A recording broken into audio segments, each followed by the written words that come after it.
Alright guys, how's it going? Today's gonna be a quick video on how to remove these stubborn N54 injectors without a special tool.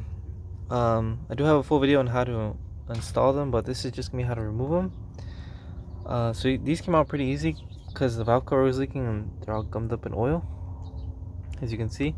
So I broke up everything and basically they came out loose, right?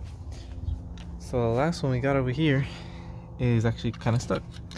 So what you need is some wire, some hard wire like this. Now what you do with that is you wrap it around the base, like I have done there. You can see, wrapped around the base. And you tie up a knot right here.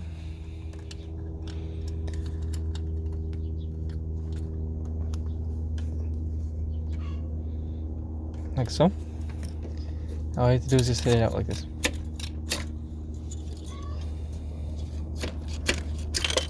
Just like that. And that's how it works. It works just like the slide hammer, which is a special tool. But that's how you take it out. And then, yeah, that's how you remove a N54 injector.